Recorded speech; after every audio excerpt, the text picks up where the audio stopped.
저희가 매주 수요일 저녁마다 목회 서신을 살펴보는 중입니다. 디모데 전서, 후서, 그리고 디도서 이렇게 짧은 책이지만 이 세 권을 목회 서신이라고 하는데요. 한마디로 이 목회 서신은 건전하고 성장하는 교회를 만들어내는 지침서라고 이름 붙일 수가 있습니다. 하나님께서 수요일마다 이렇게 목회 서신을 보게 하시는 데는 저는 분명한 우리 교회만을 위한 하나님의 은혜가 있다고 믿습니다. 우리 교회를 부흥케 하시기 위해서 주님께서는 먼저 말씀 위에 우리를 세우시려고 하시는 것입니다. 그래서 수요일마다 목회 서신의 말씀을 보게 하셨고 우리가 그 은혜를 나누고 있습니다. 지난주 말씀, 건강하고 바르게 성장하는 교회를 위한 하나님의 말씀은 무엇이었습니까? 그것은 목사나 장로나 항존직이나 평신도나 관계없이 각자가 자기의 사명을 잘 감당하라는 말씀이었습니다. 그렇게 각자의 자리에서 자기 사명을 잘 감당하는 교회는 부흥하게 될 것이다. 주님이 지난주에 우리에게 말씀해 주셨습니다. 목사인 저는 교회의 지성소에서 이 말씀이 선포되는 자리에서 온전한 주의 말씀이 선포될 수 있도록 최선을 다하면 된다는 것입니다. 성소의 자리에 해당하는 장로님들 또 항존직들은 교회가 평안하게 운영되도록 수고하라는 것입니다. 그리고 성도님들은 성전 뜰의 자리에서 기도하고 그것은 기도하는 자리일 뿐만 아니라 성도의 사랑과 교제가 풍성하게 일어나는 자리이기 때문에 그곳에서 섬기고 사랑하는 일에 최선을 다하라는 것입니다. 그렇게 각자에게 주어진 그 사명을 최선 다해 감당할 때에 하나님 보시기에 좋은 교회가 되는 것이고 그런 교회가 부흥하게 된다. 건전하고 아름답게 부흥하게 된다. 주님이 지난주에 우리에게 말씀해 주셨습니다. 저는 멀지 않았다고 생각합니다. 성령께서 주시는 이 말씀들을 제가 가만히 따져보니 우리 교회의 성도님들은 각자의 자리에서 하나님 앞에 헌신하고 있습니다. 이 목회 서신에서 부족한 점이 거의 없을 정도로 잘 해나가고 있습니다. 그렇기 때문에 하나님께서 우리 교회를 반드시 조만간 비약적으로 발전시켜 주실 것이고 귀한 사명 감당하는 놀라운 교회가 되도록 만들어 주실 것을 확신합니다. 그런데 오늘 말씀은요, 이렇게 교회가 아름답게 성장하려고 할 때에 찾아오는 방해 세력을 말씀해 주고 있습니다. 그것은 무엇입니까? 이단입니다. 과수원의 과일이 한참 탐스럽게 자라면서 맛이 들기 시작하면 병충해가 찾아오는 것과 같이 교회가 성장하려고 하면은 반드시 마귀가 공격하는 것입니다. 부흥의 기틀을 말씀 가운데 마련하고 성장하려고 막 할 때에 얼마나 많은 교회들이 무너지고 성장이 멈추게 되고 그 일로 둘셋으로 나눠지게 되는지 우리는 역사를 봐서도 알 수 있고 주변의 여러 가지 이야기를 통해서도 자주 듣게 됩니다. 지금 우리가 이러한 공격을 대비해야 된다는 것입니다. 하나님께서 우리 교회를 튼튼하고 아름답게 기틀을 마련해주고 있는 이런 상황 가운데에서 자칫하면 마귀의 이단 공격을 받을 수 있다. 그러니 미리 기도하고 대비하라는 말씀을 오늘 우리에게 주고 계시는 것입니다. 이단의 이 시험거리는 초대교회 때부터 있었습니다. 그렇기 때문에 오늘 본문은 초대교회에 사역했던 바울을 통해서 이단에 대해서 말씀해주고 있습니다. 본문 3절입니다. 누구든지 다른 교훈을 하며 바른 말, 곧 우리 주 예수 그리스도의 말씀과 경건에 관한 교훈을 따르지 아니하면 이라고 되어 있지요. 이것이 곧 이단에 관한 바울의 기록인 것입니다. 이 말씀을 보면 이단이 무엇인지 알 수 있습니다. 이단은 예수 그리스도의 말씀과 경건의 교훈이 아닌 다른 교훈을 말하는 자들입니다. 그들의 말은 언뜻 들으면 그럴듯합니다. 심지어 그들의 말대로 하면 더 훌륭하게 믿음 생활하는 것처럼 보이기까지 합니다. 하지만 이단의 사상은 주 예수 그리스도의 말씀도 아니고 경건에 관한 교훈도 아니라는 것입니다. 이것을 우리가 구별할 줄 알아야 합니다.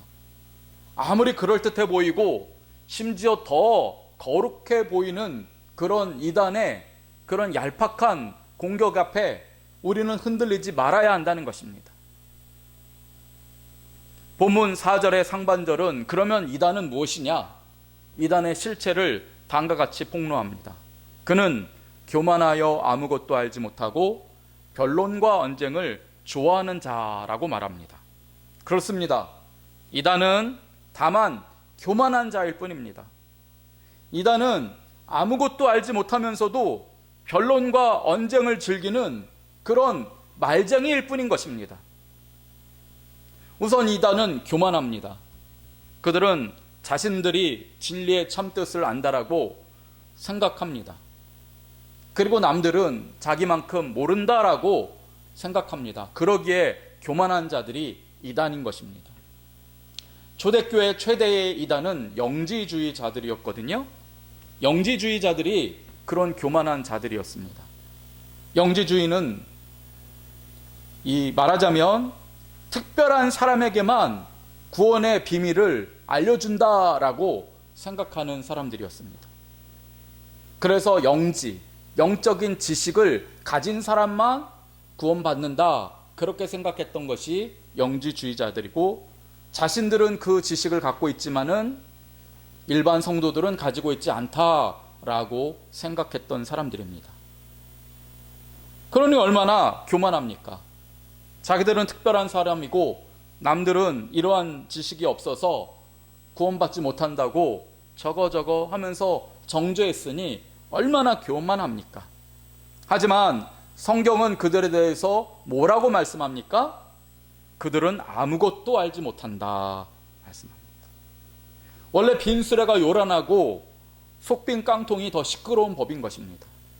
알지 못하니까, 진짜 구원이 뭔지 알지도 못하고 구원의 은혜를 받지도 못했기 때문에 말만 많은 것입니다. 변론하고 언쟁하고, 그러면서 그 언쟁에 사람들이 지쳐서 말을 그만두면 저것 봐, 쟤네들은 영지가 없으니까, 구원의 지식이 없으니까 말을 못하는 거야 라고 하면서 그냥 자기의 승리를 자기가 선언해 버리는 사람, 그런 사람들이 영주주의 이단자들이었던 것입니다. 지금도 이단들은 그런 식이죠.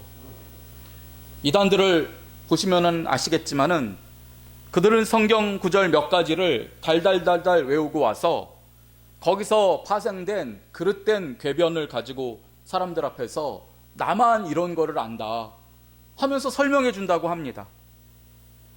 그러면 그들이 가지고 나온 그 편협한 성경 몇 가지를 다 볼 수 있습니까? 우리가 뭐 성경학자도 아닌데, 성경학자라도 그러죠. 구약학자는 구약만 보고 신약학자는 신약만 보고, 구약학자들에서도 창세기만 드립하는 사람은 창세기만 알지 출애굽기는 잘 모르는 법입니다. 그런데 그 성경의 몇몇 구절을 가지고 와서 그걸로 만들어낸 논리를 가지고 당신들은 성경도 모른다라고 윽박지르면서 궤변을 늘어놓고 변론을 하니 일반인들은 어떻습니까? 입을 다물 수밖에 없습니다. 그러면 이단들은 지레 생각하는 것입니다. 이것 봐라, 저 교회 다닌다는 사람은 구원을 받지 못했구나, 성경 말씀도 모르는구나, 그렇게 생각하고 자기들만 대단하다라고 교만하는 것입니다. 그게 이단의 특징이고, 고대나 현대나 언제나 이단들은 그렇게 교만하고 아무것도 알지 못한다, 성경이 말씀하고 있습니다. 성경 좀 안다고, 말싸움에서 이긴다고 구원이 있으면은요, 천국 가는 사람들은 예수 믿는 사람이 아니라 논술학원 강사일 것입니다. 성경 구절 몇 개 모른다고 구원받지 못하면, 그러면 구원받는 사람은 신학 박사밖에는 없을 것입니다. 어떻게 초대교회의 영지주의 이단이나 오늘날의 이단이나 똑같이 그렇게 교만하고 아는 것도 없으면서 안다고 착각하는지 성경 말씀이 이럴 때 보면 너무나 정확해서 놀랄 정도입니다. 그런데 문제가 있습니다. 이런 이단들을 보면서 몇몇 믿음이 연약한 성도들이 농락을 당하는 것입니다. 뭐 성경 공부 좀 알려준다라고 하면서 당신들이 모르는 성경의 진리를 알려준다, 잠깐 성경 공부하자 그러면 거기에 혹해서 그 몇 가지 성경 구절 끄집어내서 궤변을 늘어놓는 소리를 듣고 진짜인가 보다라고 착각을 하는 게 문제인 것입니다. 우리는 그런 사람은 여기 없겠지요.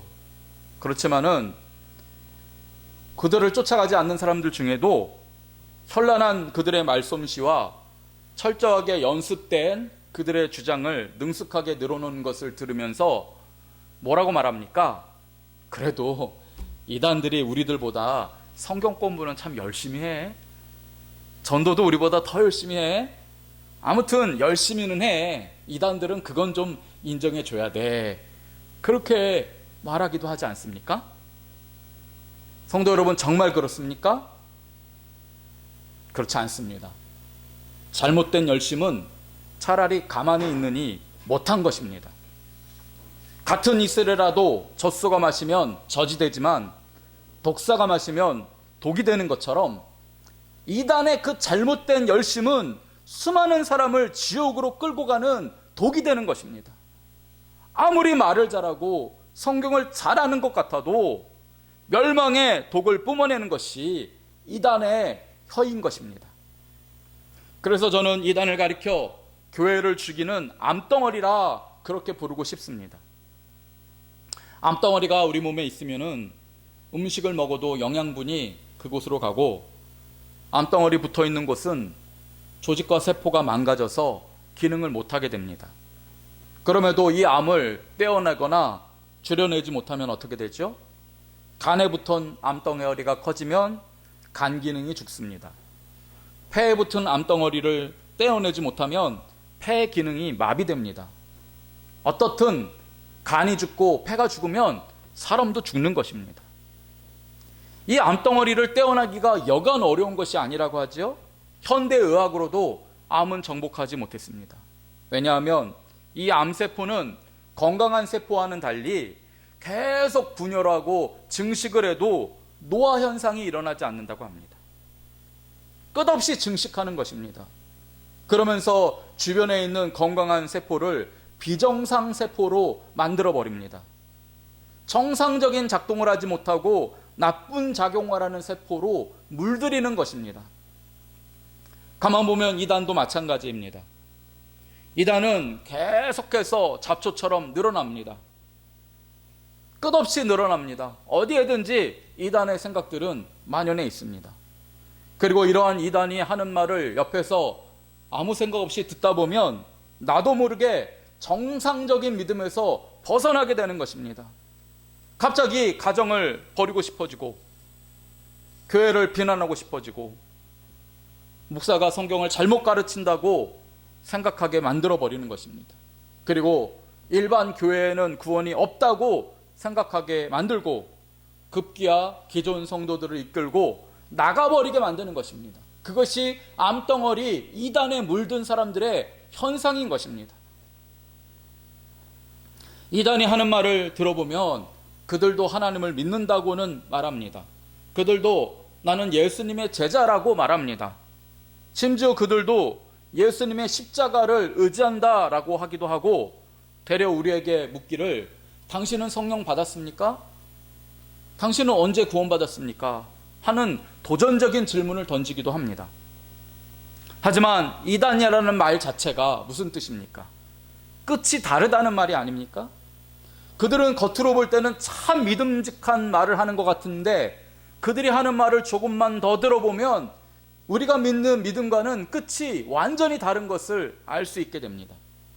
예를 들어 여호와의 증인이라는 이단은 하나님 아버지도 인정하고 예수님도 인정하고 성령 하나님도 믿습니다.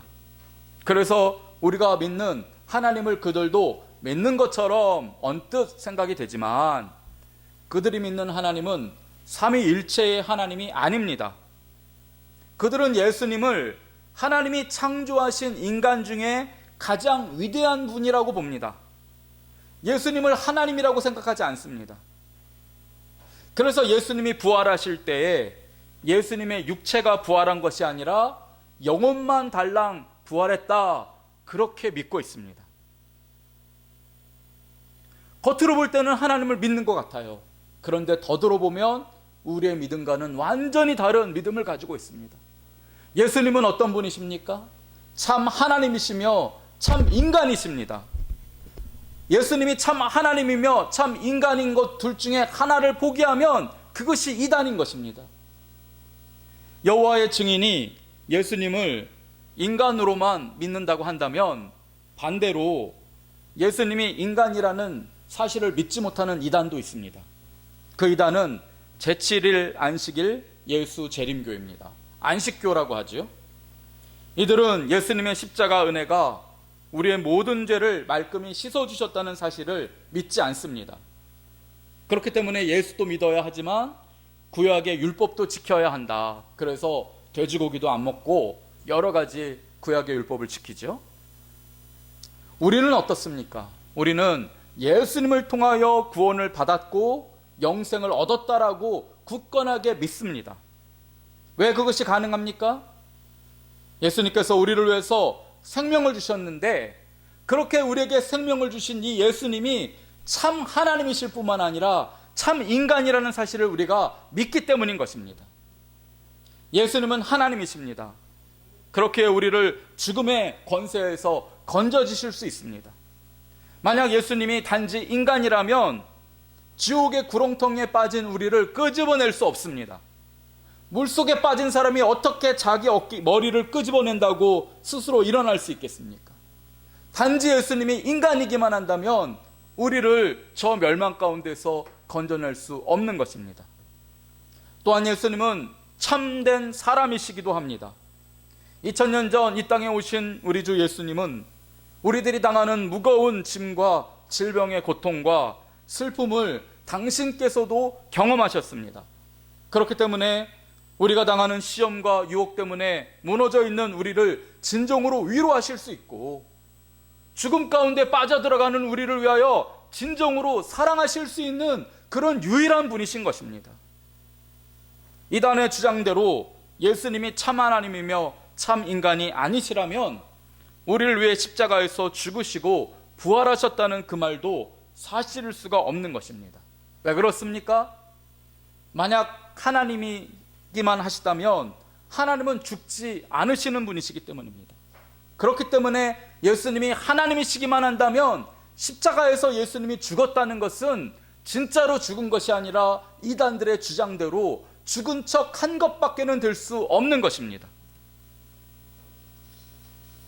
또한 예수님이 참 하나님이시며 참 사람이 아니시라면 부활하셨다는 것도 거짓말이 됩니다. 왜 그렇습니까? 어떻게 사람이 죽었다가 부활할 수 있습니까? 하나님이시기에 죽음을 이기시고 부활하신 것이죠. 예수님을 인간으로만 믿는다면 예수님이 부활했다는 것은 그들 말대로 거짓말인 것입니다. 잠시 죽은 척했다가 시체를 빼돌렸다는 그들의 주장대로 예수님의 죽음과 부활 자체를 거짓말로 만드는 것입니다. 그러기에 우리 예수님은 우리가 믿는 대로 참 하나님이시며 동시에 참 인간이신 것입니다. 그런데요, 세상의 모든 이단들을 다들 보시면 공통점이 있습니다. 그것은 무엇이냐? 예수 그리스도께서 참 하나님이시며 참 인간이라는 이 두 가지 사실 중에 하나만을 믿는 것이 이단들이라는 공통점이 있는 것입니다. 그들은 예수님의 이 거룩한 양면성을 이해하지도 못하고 믿지도 못합니다. 그렇기 때문에 자신들이 믿지 않는 것을 그럴듯하게 꾸며내기 위해서 궤변을 늘어놓고 헛된 주장을 펼치는 것입니다. 또한 이단들은 자기들 내부에서는 그 악한 본성을 드러내기도 한다고 본문 말씀 4절 하반절이 폭로하고 있습니다.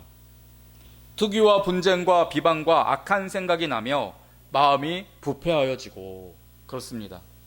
겉으로 볼 때 이단들은 가장 거룩한 채 보이지만 자기들끼리 있을 때는 어떻다고요? 서로 투기하고 분쟁하고 비방하고 악한 생각들을 계속해서 끄집어내는 부패한 마음들이라 그렇게 폭로하고 있습니다. 세상에서는 평화의 사도인 양, 인류의 발전을 위해서 애쓰는 기관인 양, 이단들은 그렇게 과대 포장 광고를 합니다. 그래서 병원을 운영하기도 하고 자선단체를 운영하기도 하고 각장 행사를 주최하면서 세계의 평화나 가정의 행복을 위한다는 그런 거짓말을 늘어놓기도 합니다. 그 대표적인 이단 중에 하나가 통일교죠. 세계 평화와 가정의 행복을 위해 일한다면서 온갖 행사를 주최하는 그 이단 통일교로 생각해 보시면 어떻습니까? 사실 그러나 이 통일교는 겉으로는 그렇게 빛의 천사를 가장하지만 속은 어떻습니까? 통일교를 믿는 사람들의 재산을 헌납 형식으로 빼앗아 갑니다. 엄청난 규모의 그 재산을 축적해 놓고 있습니다. 그리고 자기 산하의 공장에는 통일교 신자들을 직원으로 채용해서 값싼 임금을 주고 노동력을 부려먹습니다. 그렇게 해서 막대한 재산을 쌓아놓은 사조직이 통일교인 것입니다. 그 재산 중에 일부가 2012년에 뉴스에 잠깐 발각된 적이 있습니다. 당시 통일교 교주가 넷째 아들에게 회사 하나를 물려주었는데요. 통일교 재산 중에 일부입니다. 아들한테 물려준 그 회사의 자산이 무려 1조 8천억이다 하는 뉴스가 나왔습니다. 이것은 빙산의 일각입니다. 얼마나 많은 재산을 빼돌려 놓고 있는지 아무도 모릅니다. 그래서 한때 통일교가 자신들의 종교를 우리나라 국교로 인정해주면 우리나라의 모든 빚을 갚아주겠다라고 하기도 했다고 하지 않습니까? 그 정도로 수많은 돈을 목적으로 종교를 세우고 사람들을 현혹시킨 것입니다. 어디 통일교만 그렇습니까? 세상의 모든 이단들의 목적은 바로 거기에 있는 것입니다.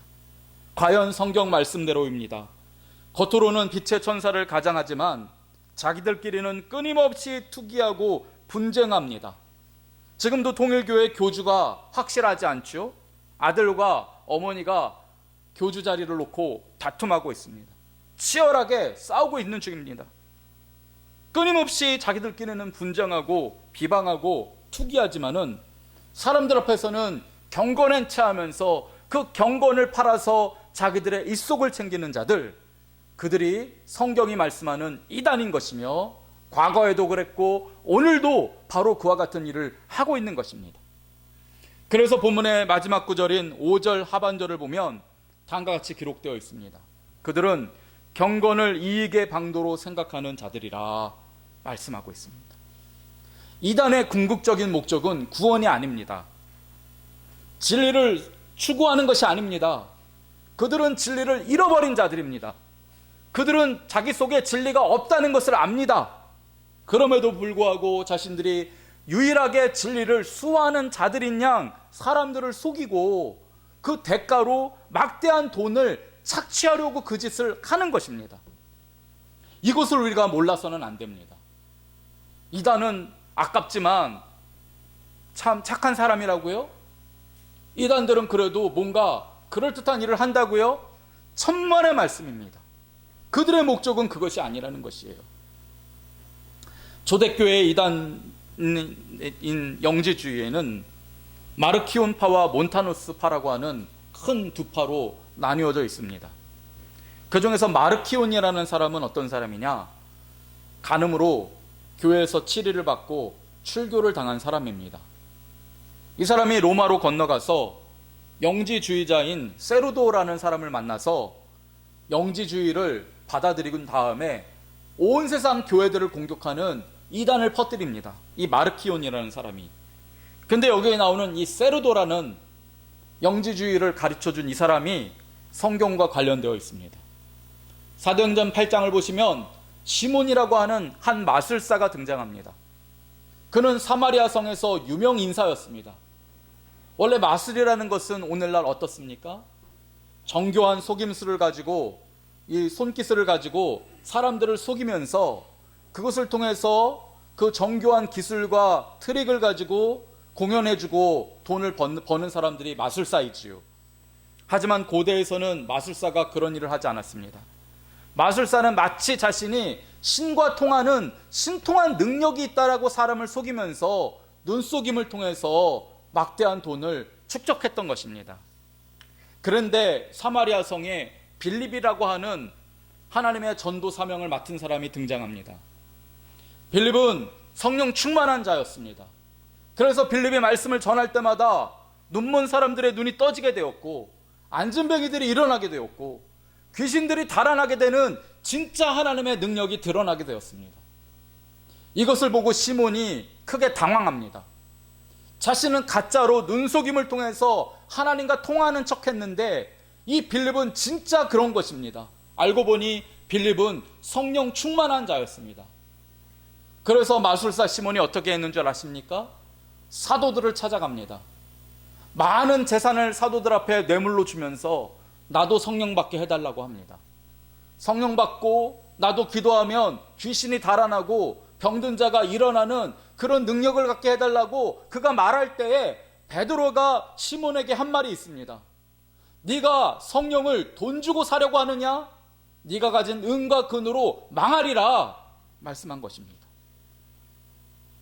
성경에는 마술사 시몬의 이야기가 여기서 끝나지만 그 뒤에도 시몬은 주님 앞에 회개하지 않고 나중에 자신의 속임수와 당시에 퍼져 있던 영주주의를 결합하여 교주가 됩니다.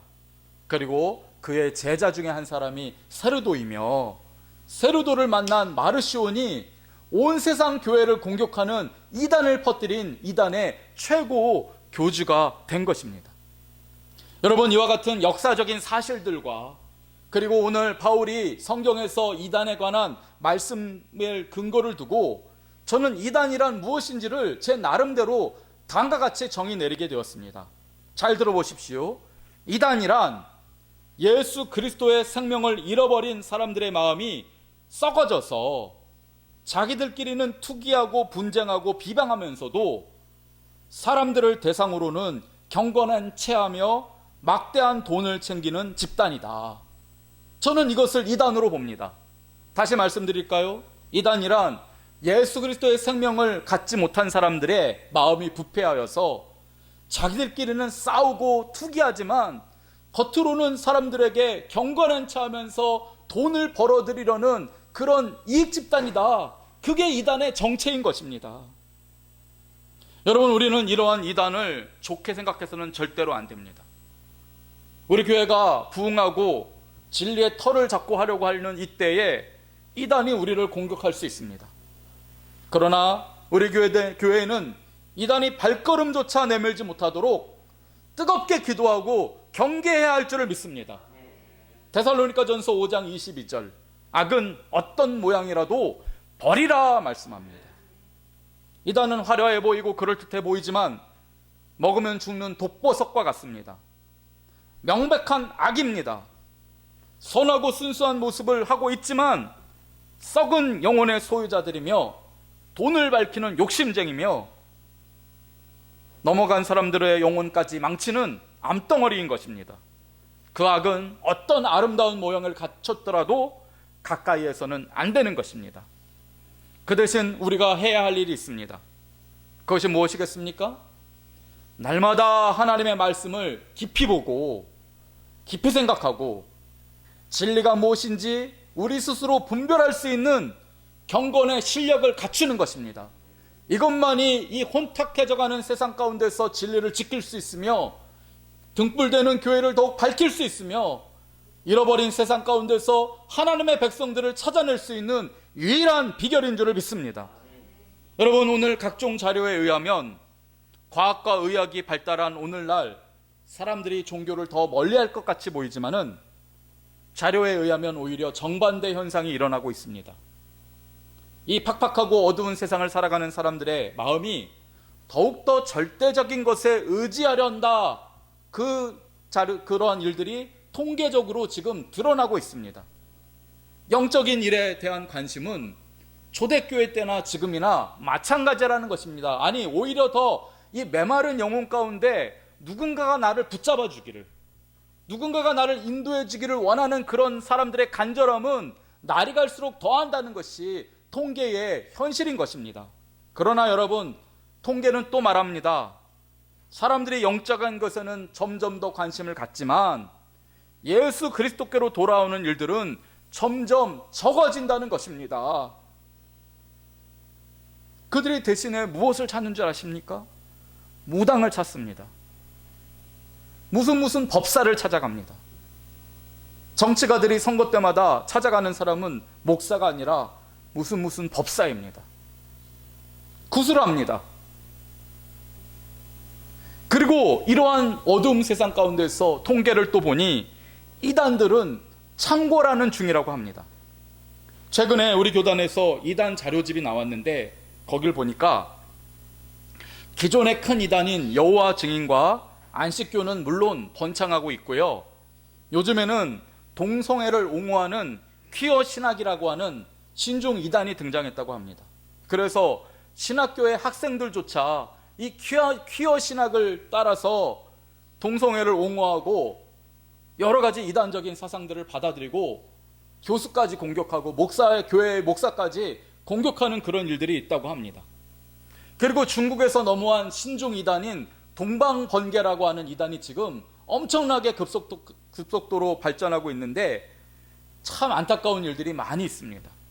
여러분이 유튜브라든지 인터넷을 보면 신앙적인 내용을 보려고 하면 매우 잘 만들어진 드라마로 신앙을 고백하는 그런 드라마들이 나오는데 그게 다 동방번개에서 만든 이단 영상들인 것입니다.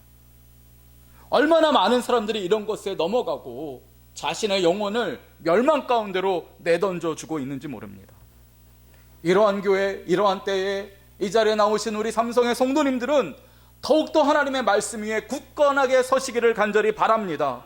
진리를 분별하는 영적인 능력의 소유자들이 되시기를 바랍니다. 그래서 우리 교회가 이 세상 마지막 때에 세상의 등대가 될 수 있기를 주님의 이름으로 축원드립니다. 아멘. 기도하겠습니다. 주님, 이 악하고 험난한 세상 가운데서 진리가 아닌 거짓된 자들의 허탄하고 공허한 말솜씨는 늘어나고 그러한 것에 영적인 실력을 갖추지 못하고 경건성을 갖추지 못한 수많은 사람들이 물들고 있고 지옥을 향해 달려가고 있습니다. 그러나 주님, 우리 삼성교회 성도들은 이러할 때일수록 기도하게 하여 주시고 주의 말씀을 성령 가운데서 온전히 깨닫게 하여 주시고 흔들리지 않게 하여 주옵소서. 그래야 우리 삼성교회가 이 어두운 세상에 등불되어서 예수 그리스도를 전하는 복된 교회 되게 하여 주옵소서. 감사드리며 예수님 이름으로 기도드립니다. 아멘.